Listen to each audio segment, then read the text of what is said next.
Joan, I hope you find peace. I am trying to find peace, I will say, since becoming a dad, learning to traverse my emotions I've gotten more efficient at it, so I'm able to see what peace looks like. And I was already, just to speak for myself, I was, already on that journey prior to that moment, prior to saying something. But okay, y'all just hear me out real quick, right? Okay. I feel a little bit comfortable, okay? But just hear me out real quick. Okay. So just see it how it played out from my perspective. My mother had been saying what she'd been saying about me for years. I don't say anything. I almost think I don't want to say non-existent, but nobody knows who I am, right? Nobody knows who I am, okay? My mother doing interviews and referencing me isn't uncommon. That's something that I'm used to. There's a YouTube video that says that I died. Whew. I was like, that's how you know, I guess you're doing a good job. So when they think you did. But D.L. Hughley, when I watched his response video, that was the first time I'd ever heard somebody refer to me. And that Here's one thing you need to do before buying anything online. Don't spend another dime on Amazon until you watch this first. Watch this.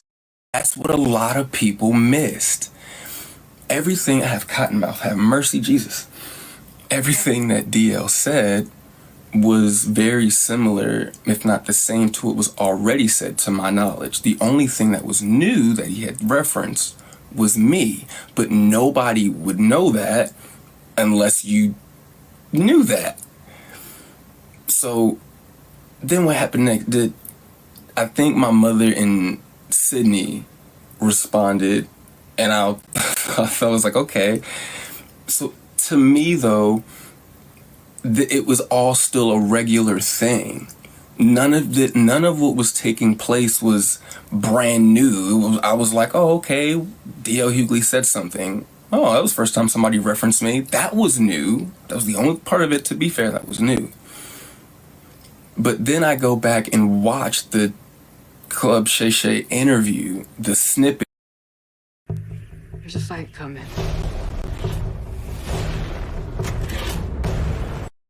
At least, where she speaks about me. When the video first came out, I didn't watch the interview.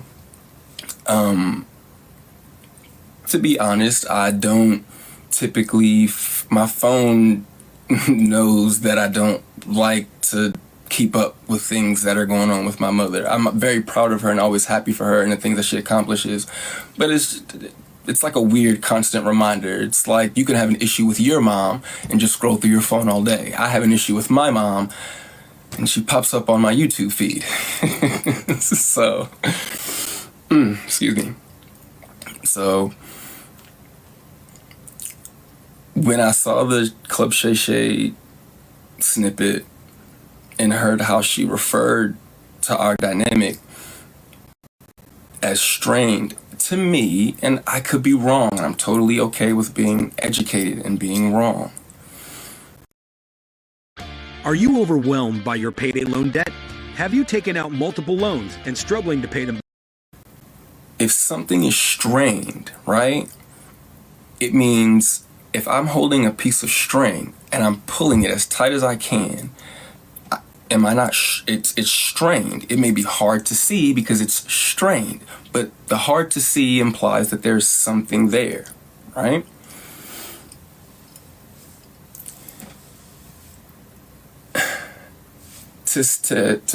To have expressed that is what I would, let's call it triggered, for lack of a better term. And that's when all of those dominoes took place. Do I have children? Yes, I do have children. I have one child. I don't have children, I just have one child. Are we able to call each other I mean, technically, yes. I don't have my mother's number saved in my phone. But I would assume that you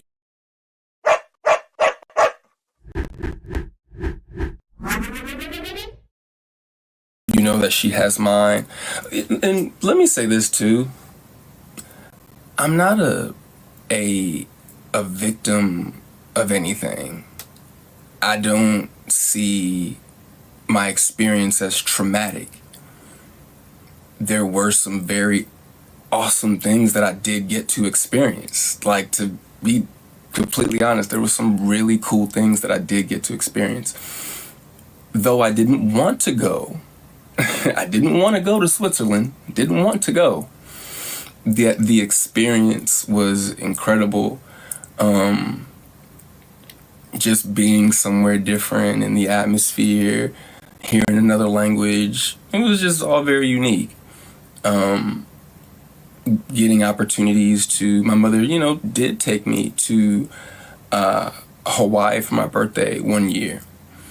And those moments like that meant so much to me, because if there are 365 days in a year, I can literally count on one hand how many of them I may have felt that actual connection or bond. But even in saying that, those experiences still exist nonetheless. The one thing that I'm super grateful for in terms of my mom is a lot of people don't have the opportunity to see what the top of a mountain looks like. As I stated prior, they don't know what hard work and dedication looks like. And I appreciate my mother for, whether she was conscious that she was showing it to me or not, I appreciate her for doing what she did. Because now I feel like I don't have an excuse. I don't have an excuse. So I don't feel like, I had a bad childhood, or, all I wanted to do was put context to something. I'm 33. I like to smile and laugh. I have a daughter. I have a girlfriend. She's asleep. It's 4:39 in the morning. As there are 439 people, 440 people in here. Y'all gonna have to give me 1 second, because my mouth is so dry that if I lick my lips anymore, they're gonna fall off my damn face. So I'm gonna take one of these water bottles real quick, and I'm gonna fill it up with some faucet water. I'll be right back.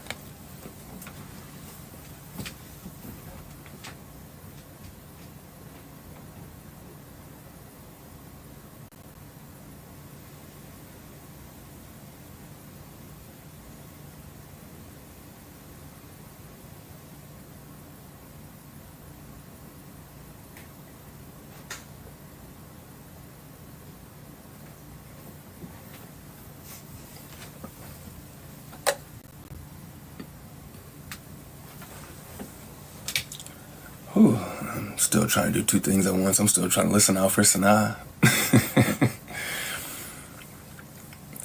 Honor thy mother and thy father. I'm glad that you said that. I was gonna write something in regards to that. I believe that in the best way for me to honor my mother and my father is to be the best father and man that I can be. That is the best way for any child to honor their parents.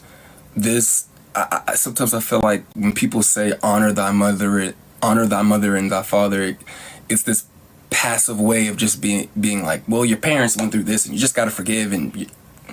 Come on, man. The best way I honor them is by being the best man and the best father that I can be. Write a book?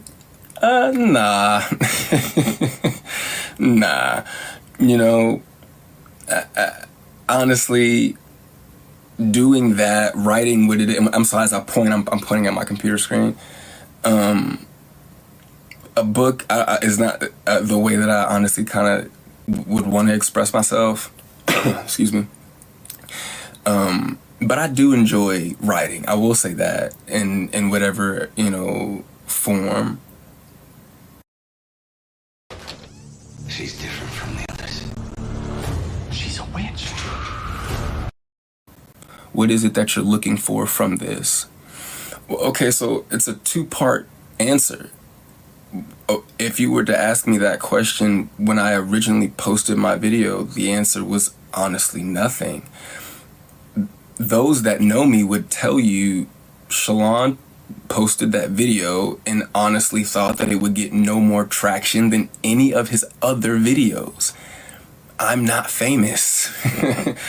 I am not famous. I'm not a celebrity. So they think my last name is Jackson.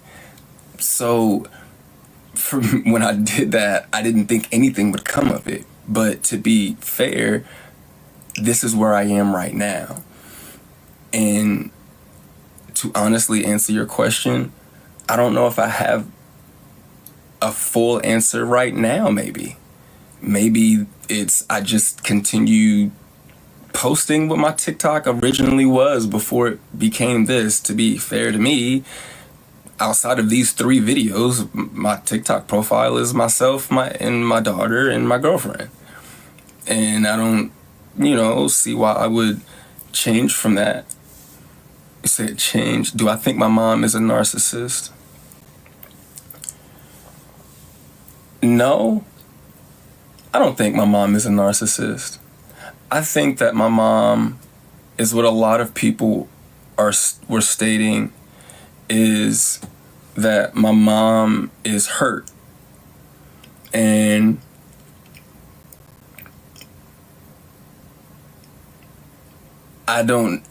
it's not up to me, I can't say or, it's not up to me to define whether or not she is actually hurt. So I guess what I will say is, I say it like this: my mother has experienced trauma, and my mother has experienced hurt and pain. And when a person goes through those things, yeah, it can change you a bit. On top of that, when you also are famous, that also adds to it. I think oftentimes, man, people think that because these people are famous or that they're celebrities, to some degree they're immune from mental illness. I wish there was a better word than illness. I don't like that word. I don't like saying it like that. I don't like saying that I have a mental illness. But I guess essentially that's what it is. Do you feel like people comparing? Oh, shoot.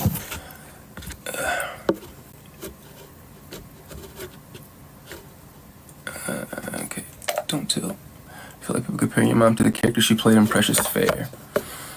Okay. So, my mother is not Marion Jones. My mother is not Marion Jones.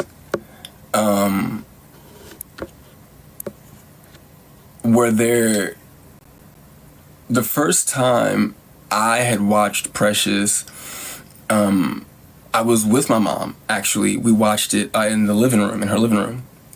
And I'm not gonna lie, I laughed the entire time. Not because I was laughing at it, but because I'm not an audience member. This is my mother, so to see her, to watch her be the way that she was being was comical to me, because I could remember when she originally brought it to my attention that she was going to play the character, and she had me read a snippet of the book, and I was like, who are you supposed to be playing?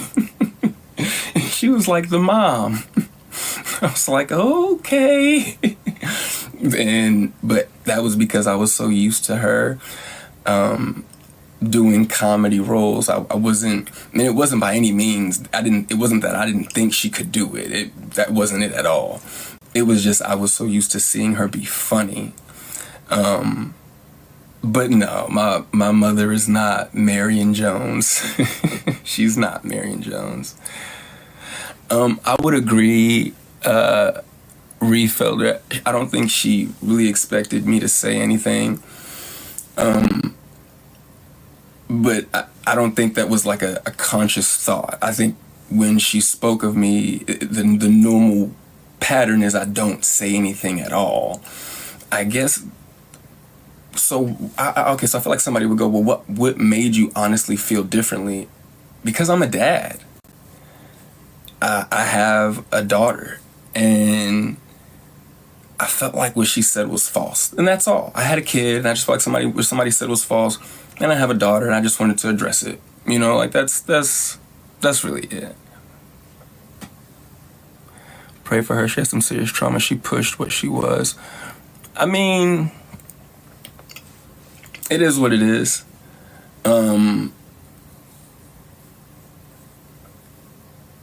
And I guess that's all I can say to it. It is what it is. Who raised you until you were an adult? A lot of people. But no, I kind of moved around a lot. Excuse me. Let's try. I moved around a lot.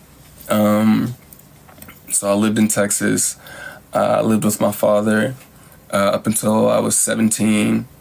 I then moved here to North Carolina. I lived in Georgia. Thank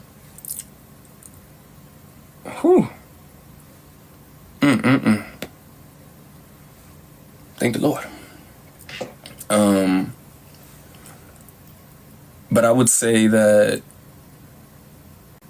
I mean, my parents, like I had a house that did have parents. So I can't give off I don't want to give off the impression that there weren't people that raised me, but I mean, it was a multitude, it was people.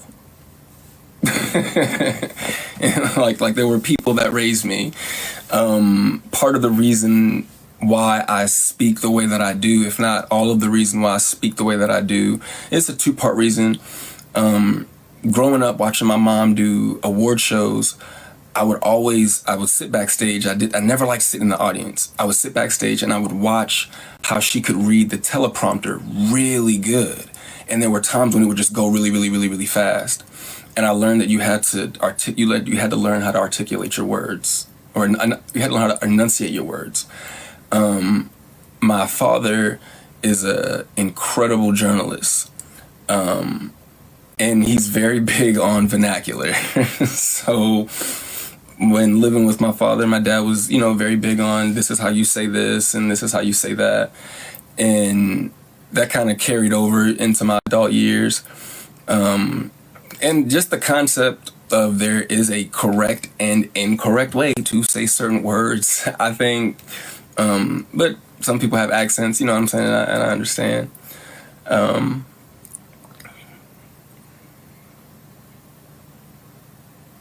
You speak up, come back. No, go away.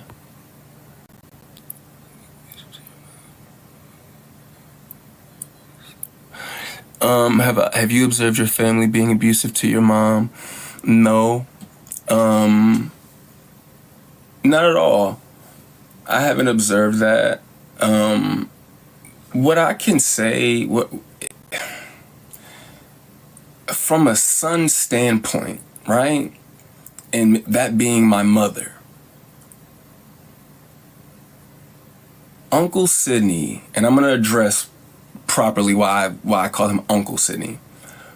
When Uncle Sidney came into my mother's life, if I remove how it made me feel, on the outside looking in, it did seem like my mother was happy. I watched my mom move differently, and as a man now, looking back on it, I understand that was his doing. Regardless of how I feel about him, he's not my husband. He's not my husband. It's not his job to please me or make me happy. My mother's weight was an issue. And when my mother had even expressed that he had expressed to her that he said something along the lines of, I want you to be here for a really long time. Could I sit here and say, well, I should have been important enough for my mother to do that? Man, yeah, but that's corny. But the fact that he did, inspire that, there were things that did take place. When I remove, like I said, my emotion from it, I can't villainize. I don't want to villainize either one of them. I don't. I don't want to villainize them. I can still remember Baltimore like it's yesterday. I still remember the drive from Baltimore across the country to California. I can still remember coming home from school and my mother had tears coming down her face, and I said, Ma, what's wrong? And she said, I got the part. And I said, for what? She said, it was how she worded it, because the Parkers wasn't set in stone yet. It was something like to play something in a pilot role. And I was like, oh, okay, word. I didn't really, and for a long time as a kid, it never really dawned on me who and what my mother actually was. But then, like I said, we weren't in California for very long until when that moment happened. We were at Canoga Park Apartments. We left from those apartments. We moved into a one-story house around the corner. And we went from that one-story house around the corner to the two-story house around the corner. She went from that two-story house around the corner to her first $1 million house. And I still remember it like it's yesterday. I just don't like the narrative. But I don't know if I can cuss on here, but I'm effing proud of that woman. I am. I really am proud of my mother. I just didn't like that narrative. That's all. But damn, I can see why she gets frustrated oftentimes with how the industry may respond. I was a stand-up comedian. I got my own show. Then I hit movies. I hit the ground running. I co-star, I think, in my first major film. And out the gate, I win an Oscar, which I think it was a weird moment. But I think that that is I'm gonna sound like a corny nerd. That's a fucking Xbox achievement.